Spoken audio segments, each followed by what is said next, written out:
여러분 반갑습니다. 우리가 천주님을 만날 수 있는 은총 가득한 성당에 가서 하나님께서 우리에게 주신 은혜 가득한 성경을 낭독하는 여러분의 낭독 천주입니다. 오늘은 인천에 있는 인천 가톨릭대학교 한국 순교 성인 성당에 가서 요한 복음서를 낭독해 드리겠습니다. 사마리아 여자가 예수님께 말하였다. 선생님은 어떻게 유다 사람이시면서 사마리아 여자인 저에게 마실 물을 청하십니까? 사실 유다인들은 사마리아인들과 상종하지 않았다. 예수님께서 그 여자에게 대답하셨다. 내가 하느님의 선물을 알고도 나에게 마실 물을 좀다오 하고 너에게 말하는 이가 누구인지 알았더라면 오히려 내가 그에게 청하고 그는 너에게 생수를 주었을 것이다. 그러자 그 여자가 예수님께 말하였다. 선생님, 두레박도 가지고 계시지 않고 우물도 깊은데 어디에서 그 생수를 마련하시렵니까?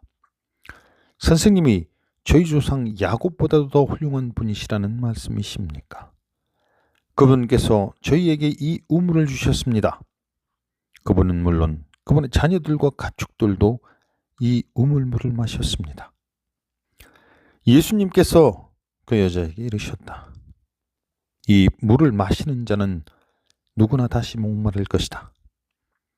그러나 내가 주는 물을 마시는 사람은 영원히 목마르지 않을 것이다. 내가 주는 물은 그 사람 안에서 물이 솟는 샘이 되어 영원한 생명을 누리게 할 것이다. 그러자 그 여자가 예수님께 말하였다. 선생님, 그 물을 저에게 주십시오. 그러면 제가 목마르지도 않고 또 물을 기르려 이리 나오지 않아도 되겠습니다. 예수님께서 그 여자에게 가서 내 남편을 불러 이리 함께 오너라 하고 말씀하셨다. 그 여자가 저는 남편이 없습니다 하고 대답하자 예수님께서 말씀하셨다. 저는 남편이 없습니다 한 것은 맞는 말이다. 너는 남편이 5이나 있었지만 지금 함께 사는 남자도 남편이 아니니 너는 바른 대로 말하였다. 여자가 예수님께 말하였다. 선생님, 이제 보니 선생님은 예언자이시군요. 저희 조상들은 이 산에서 예배를 드렸습니다. 그런데 선생님네는 예배를 드려야 하는 곳이 예루살렘에 있다고 말합니다. 예수님께서 그 여자에게 말씀하셨다. 여인아, 내 말을 믿어라. 너희는 이 산도 아니고 예루살렘도 아닌 곳에서 아버지께 예배를 드릴 때가 온다. 너희는 알지도 못하는 분께 예배를 드리지만 우리는 우리가 아는 분께 예배를 드린다. 구원은 유다인들에게서 오기 때문이다. 그러나 진실한 예배자들이 영과 진리 안에서 아버지께 예배를 드릴 때가 온다. 지금이 바로 그 때다. 사실 아버지께서는 이렇게 예배를 드리는 이들을 찾으신다. 하나님은 영이시다. 그러므로 그분께 예배를 드리는 이는 영과 진리 안에서 예배를 드려야 한다. 그 여자가 예수님께 저는 그리스도라고 하는 메시아께서 오신다는 것을 압니다. 그분께서 오시면 우리에게 모든 것을 알려주시겠지요 하였다. 그러자 예수님께서 그 여자에게 말씀하셨다. 너와 말하고 있는 내가 바로 그 사람이다. 바로 그때 제자들이 돌아와 예수님께서 여자와 이야기하는 것을 보고 놀랐다. 그러나 아무도 무엇을 찾고 계십니까? 또는 저 여자와 무슨 이야기를 하십니까? 하고 묻지 않았다. 그 여자는 물동이를 버려두고 거울로 가서 사람들에게 말하였다. 제가 한 일을 모두 알아맞힌 사람이 있습니다. 와서 보십시오. 그분이 그리스도가 아니실까요? 그래야 그들이 거울에서 나와 예수님께 모여왔다. 그러는 동안 제자들은 예수님께 스승님 잡수십시오 하고 권하였다. 그러나 예수님께서 나에게는 너희가 모르는 먹을 양식이 있다 하시자 제자들은 서로 누가 스승님께 잡수실 것을 갖다 드리기라도 하였다는 말인가 하고 말하였다. 예수님께서 다시 그들에게 말씀하셨다. 내 양식은 나를 보내신 분의 뜻을 실천하고 그분의 일을 완수하는 것이다. 너희는 아직도 넉 달이 지나야 수확 때가 온다 하고 말하지 않느냐. 자, 내가 너희에게 말한다. 눈을 들어 저 밭들을 보아라. 곡식이 다 익어 수확 때가 되었다. 이미 수확하는 이가 삭을 받고 영원한 생명에 들어갈 알곡을 거두어들이고 있다. 그리하여 씨 뿌리는 이도 수확하는 이와 함께 기뻐하게 되었다. 과연 씨 뿌리는 이가 다르고 수확하는 이가 다르다는 말이 옳다. 나는 너희가 애쓰지 않은 것을 수확하라고 너희를 보냈다. 사실 수고는 다른 이들이 하였는데 너희가 그 수고의 열매를 거두는 것이다. 그 고을에 사는 많은 사마리아인들이 예수님을 믿게 되었다. 그 여자가 저분은 제가 한 일을 모두 알아맞혔습니다 하고 증언하는 말을 하였기 때문이다. 이 사마리아인들이 예수님께 와서 자기들과 함께 머무르시기를 청하자 그분께서는 거기에서 이틀을 머무르셨다. 그리하여 더 많은 사람이 그분의 말씀을 듣고 믿게 되었다. 그들이 그 여자에게 말하였다. 우리가 믿는 것은 이제 당신이 한 말 때문이 아니요 우리가 직접 듣고 이분께서 참으로 세상의 구원자이심을 알게 되었소. 이틀 뒤에 예수님께서는 그곳을 떠나 갈릴레아로 가셨다. 예수님께서는 친히 예언자는 자기 고향에서 존경을 받지 못한다고 증언하신 적이 있다. 예수님께서 갈릴레아로 가시자 갈릴레아 사람들이 그분을 맞아 드렸다. 그들도 축제를 지내러 예루살렘에 갔다가 예수님께서 축제 때 그곳에서 하신 일을 모두 보았기 때문이다. 예수님께서는 물을 포도주로 만드신 적이 있는 갈릴레아 카나로 다시 가셨다. 거기에 왕실 관리가 한 사람이 있었는데 그의 아들이 가파르나움에서 알아 누워 있었다. 그는 예수님께서 유다를 떠나 갈릴레아에 오셨다는 말을 듣고 예수님을 찾아와 자기 아들이 죽게 되었으니 가파르나움으로 내려가시어 아들을 고쳐주십사고 청하였다. 예수님께서는 그에게 이르셨다. 너희는 표정과 이적을 보지 않으면 믿지 않을 것이다. 그래도 그 왕실 관리는 예수님께 주님, 제 아이가 죽기 전에 같이 내려가 주십시오 하고 말하였다. 그러자 예수님께서 그에게 말씀하셨다. 가거라. 내 아들은 살아날 것이다. 그 사람은 예수님께서 자기에게 이르신 말씀을 믿고 떠나갔다. 그가 내려가는 도중에 그의 종들이 마중 와서 아이가 살아났다고 말하였다. 그래서 그가 종들에게 아이가 나아지기 시작한 시간을 묻자 어제 오후 1시에 열이 떨어졌습니다 하고 대답하는 것이었다. 그 아버지는 바로 그 시간에 예수님께서 자기에게 내 아들은 살아날 것이다 하고 말씀하신 것을 알았다. 그리하여 그와 그의 온 집안이 믿게 되었다. 이렇게 예수님께서는 유다를 떠나 갈릴레아로 가시어 두 번째 표징을 일으키셨다. 그 뒤에 유다인들의 축제 때가 되어 예수님께서 예루살렘에 올라가셨다. 예루살렘의 양문 곁에는 히브리 말로 베자타라고 불리는 못이 있었다. 그 못에는 주량이 5채 달렸는데 그 안에는 눈머니, 다리 저는 이, 팔다리가 말라 비틀어진 이 같은 병자들이 많이 누워 있었다. 거기에는 38배나 앓는 사람도 있었다. 예수님께서는 그가 누워있는 것을 보시고 또 이미 오래 그렇게 지낸다는 것을 아시고는 건강해지고 싶으냐 하고 그에게 물으셨다. 그 병자가 예수님께 대답하였다. 선생님, 물이 출렁거릴 때 저를 못 속에 넣어줄 사람이 없습니다. 그래서 제가 가는 동안 다른 이가 저보다 먼저 내려갑니다. 예수님께서 그에게 말씀하셨다. 일어나 내 들 것을 들고 걸어가거라.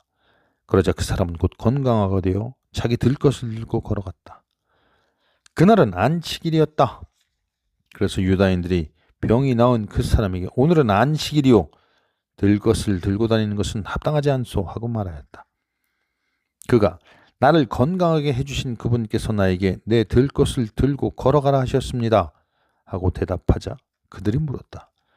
당신에게 그것을 들고 걸어가라 한 사람이 누구요? 그러나 병이 나은 이는 그분이 누구이신지 알지 못하였다. 그곳에 군중이 몰려 있어 예수님께서 몰래 자리를 뜨셨기 때문이다. 그 뒤에 예수님께서 그 사람을 성전에서 만나시자 그에게 이르셨다. 자, 너는 건강하게 되었다. 또 나쁜 일이 너에게 일어나지 않도록 다시는 죄를 짓지 마라. 그 사람은 물러가서 자기를 건강하게 주신 분은 예수님이시라고 유다인들에게 알렸다. 그리하여 유다인들은 예수님께서 안식일에 그러한 일을 하셨다고 하여 그분을 박해하기 시작하였다. 그러나 예수님께서는 그들에게 내 아버지께서 여태 일하고 계시니 나도 일하는 것이다 하고 말씀하셨다. 이 때문에 유다인들은 더욱 예수님을 죽이려고 하였다. 그분께서 안식일을 어기실 뿐만 아니라 하느님을 당신 아버지라고 하시면서 당신 자신을 하느님과 대등하게 만드셨기 때문이다. 예수님께서 그들에게 말씀하셨다. 내가 진실로 너희에게 말한다. 아버지께서 하시는 것을 보지 않고서 아들이 스스로 할 수 있는 것은 하나도 없다. 그분께서 하시는 것을 아들도 그대로 할 따름이다. 아버지께서는 아들을 사랑하시어 당신께서 하시는 모든 것을 아들에게 보여주신다. 그리고 앞으로 그보다 더 큰 일들을 아들에게 보여주시어 너희를 놀라게 하실 것이다. 아버지께서 죽은 이들을 일으켜 다시 살리시는 것처럼 아들도 자기가 원하는 이들을 모두 다시 살린다. 아버지께서는 아무도 심판하지 않으시고 심판하는 일을 모두 아들에게 넘기셨다. 모든 사람이 아버지를 공경하듯이 아들도 공경하게 하시려는 것이다. 아들을 공경하지 않는 자는 아들을 보내신 아버지도 공경하지 않는다. 내가 진실로 너희에게 말한다. 내 말을 듣고 나를 보내신 분을 믿는 이는 영생을 얻고 심판을 받지 않는다. 그는 이미 죽음에서 생명으로 건너갔다. 내가 진실로 너희에게 말한다. 죽은 이들이 하나님의 아들의 목소리를 듣고 또 그렇게 들은 이들이 살아날 때가 온다. 지금이 바로 그 때다. 아버지께서 당신 안에 생명을 가지고 계신 것처럼 아들도 그 안에 생명을 가지게 해주셨기 때문이다. 아버지께서는 또 그가 사람의 아들이므로 심판하는 권한도 주셨다. 이 말에 놀라지 마라. 무덤 속에 있는 모든 사람이 그의 목소리를 듣는 때가 온다. 그들이 무덤에서 나와 선을 행한 이들은 부활하여 생명을 얻고 악을 저지른 자들은 부활하여 심판을 받을 것이다. 나는 아무것도 스스로 할 수 없다. 나는 듣는 대로 심판할 따름이다. 그래서 내 심판은 올바르다. 내가 내 뜻이 아니라 나를 보내신 분의 뜻을 추구하기 때문이다. 내가 내 자신을 위하여 증언하면 내 증언은 유효하지 못하다. 그러나 나를 위하여 증언하시는 분이 따로 계시다. 나는 나를 위하여 증언하시는 그분의 증언이 유효하다는 것을 알고 있다. 너희가 요한에게 사람들을 보냈을 때 그는 진리를 증언하였다. 나는 사람의 증언을 필요로 하지 않는다. 그런데도 이러한 말을 하는 것은 너희가 구원을 받게 하려는 것이다. 요한은 타오르며 빛을 내는 등불이었다. 너희는 한때 그 빛 속에서 즐거움을 누리려고 하였다. 그러나 나에게는 요한의 증언보다 더 큰 증언이 있다. 아버지께서 나에게 완수하도록 맡기신 일들이다. 그래서 내가 하고 있는 일들이 나를 위하여 증언한다.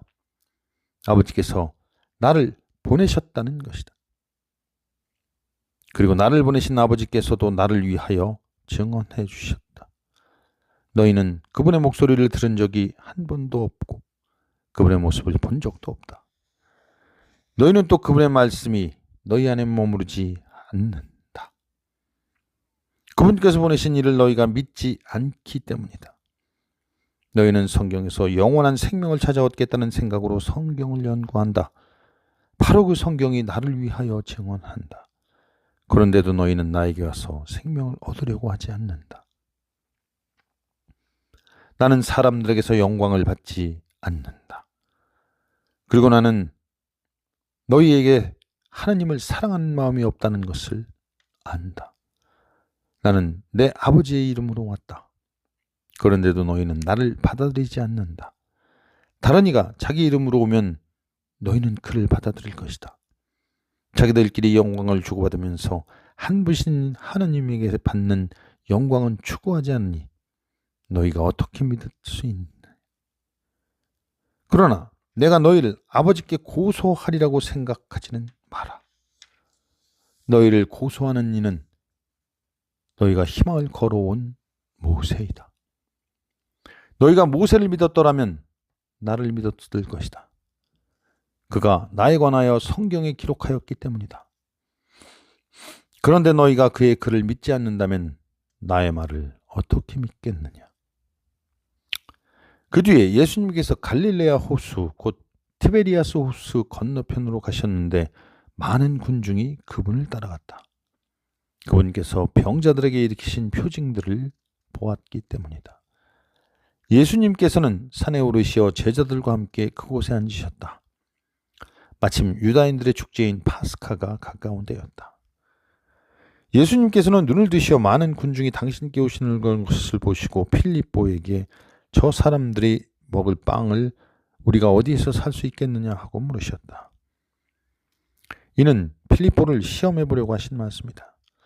그분께서는 당신이 하시려는 일을 이미 잘 알고 계셨다. 필립보가 예수님께 대답하였다. 저마다 조금씩이라도 받아먹게 하자면 200데나리온어치 빵으로도 충분하지 않겠습니다. 그때 제자들 가운데 하나인 시몬 베드로의 동생 안드레아가 예수님께 말하였다. 여기 보리빵 5개와 물고기 2마리를 가진 아이가 있습니다만 저렇게 많은 사람들에게 이것이 무슨 소용이 있겠습니까?